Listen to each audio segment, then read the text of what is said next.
दोस्तों नमस्कार, एक बार फिर से हमारे यूट्यूब चैनल में आपका स्वागत है।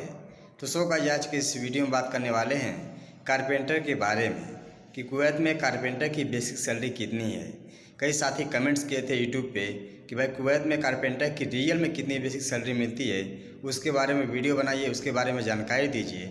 तो आज की इस वीडियो में उसी के बारे में बताएंगे कि कुवैत में कारपेंटर की रियल में बेसिक सैलरी कितनी होती है, कितनी कंपनी देती है उनको। तो आप लोग वीडियो पूरा देखिएगा। चैनल पे नए चैनल को सब्सक्राइब कर साथ में घंटी का बेल आइकन जरूर प्रेस कर लीजिए ताकि आपको वर्कर से रिलेटेड वीडियो मिलती रहे। तो चलिए वीडियो शुरू करते हैं। तो दोस्तों कारपेंटर में भी कई टाइप के कारपेंटर होते हैं, जैसे shuttering carpenter, furniture carpenter, gypsum carpenter, finishing carpenter. तो जो जिस कैटेगरी का कारपेंटर रहता है उसके हिसाब से उसको सैलरी मिलती है।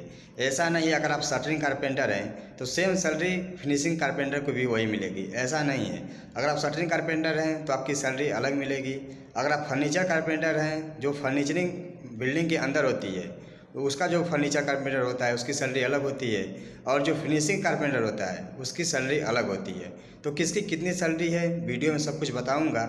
आप लोग वीडियो पूरा देखते रहिए, इसकी मत करिएगा, नहीं तो आप भूल जाएंगे और वीडियो नहीं देख पाएंगे तो आपको जानकारी नहीं हो पाएगी। तो दोस्तों सबसे पहले बता दूं कि अगर कारपेंटर आप हैं, चाहे जिप्सम कारपेंटर हो, शटरिंग कारपेंटर हो, फिनिशिंग कारपेंटर हो, फर्नीचर कारपेंटर हो, तो आपकी कुवैत में बहुत ज़्यादा डिमांड है।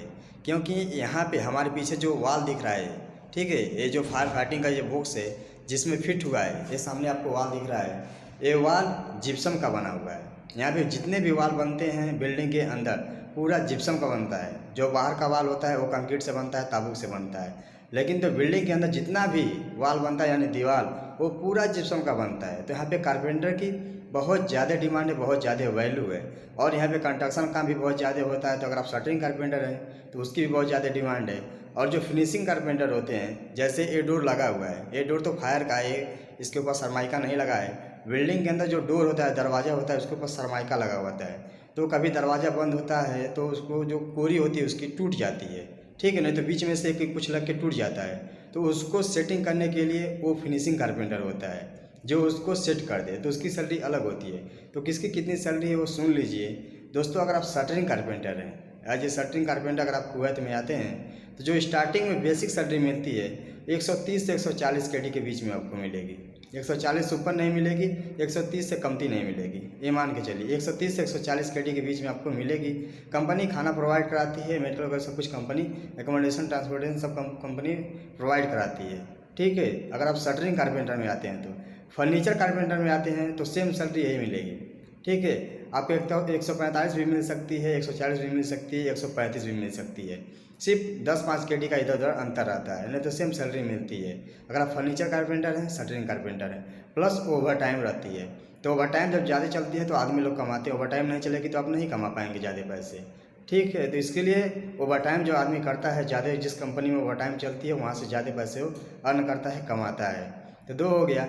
अगर आप जिप्सम कारपेंटर हैं तो जिप्सम कारपेंटर की सैलरी 150 केडी है, 140 से 150 केडी, 145 केडी है, 155 केडी है, उसकी कोई फिक्स नहीं है। 140 भी मिल सकती है, 155 भी मिल सकती है, ठीक है। जो जिप्सम कारपेंटर है, जिप्सम कारपेंटर की यहाँ पे बहुत ज़्यादा डिमांड है। यहाँ पे जितना भी वाल बनता है सब जिप्सम का बना होता है, तो वहाँ पे इसकी बहुत ज़्यादा डिमांड है। अगर आप जिप्सम कारपेंटर कुवैत आते हैं तो आपको समझ लीजिए स्टार्टिंग में 140 केडी आपको सैलरी मिलेगी, plus over time, accommodation, transportation, medical, food सब कंपनी प्रोवाइड कराती है। अगर आप अच्छी कंपनी में आते हैं तब, सोच समझ के आते हैं तब। अगर आप सप्लाई कंपनी में आते हैं तो आपको सैलरी मिल जाए उतना ही काफ़ी। मैं ऑलरेडी हर वीडियो में बताता हुई हूँ कि सप्लाई कंपनी में कभी मत आना, भूल के भी मत आना। अगर आपको पता है सप्लाई कंपनी है तो आप मत आना, किसी अच्छी कंपनी में ही आना, तब आप पैसा कमा सकते हैं, ठीक है। तो जिप्सम कारपेंटर हो गया, फर्नीचर कारपेंटर हो गया, और शटरिंग कारपेंटर हो गया।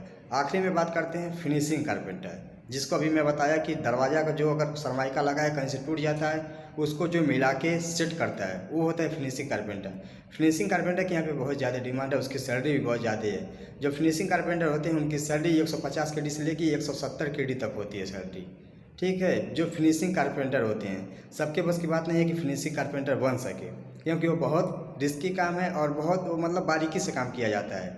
अगर आप थोड़ा भी मिस्टेक करेंगे तो वो सरमाइका नहीं मिलेगा, सरमाइका नहीं मिलेगा तो वो फेल हो जाएगा, ठीक है। तो अगर आप फिनिशिंग कारपेंटर हैं तो अगर आप कुवैत आते हैं तो आपको 150 से 170 केडी के बीच में आपको सैलरी मिल सकती है, और कंपनी सब कुछ तो प्रोवाइड कराती ही है।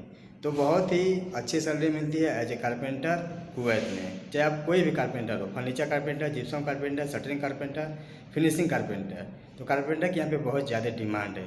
दोस्तों ये सैलरी मिलती है कुवैत में कारपेंटर को। अगर हमारी वीडियो आप लोगों को अच्छी लगी होगी तो वीडियो को लाइक कर दीजिएगा, चैनल को सब्सक्राइब कर दीजिएगा, शेयर कर दीजिएगा, ताकि और दोस्तों को इस माध्यम से जानकारी मिले, तो किसी के मतलब बाकाये में हो ना जाए। चाहे एजेंट अगर आपको कहता है कि मैं 170 के दिलाऊंगा, आप जाइए, तो नहीं, ये सब झूठ है, ये सब फ्रॉड है। तो आप थोड़ा सोच समझ के आइएगा। तो नमस्कार, मिलते हैं नेक्स्ट वीडियो में कोई नई जानकारी के साथ।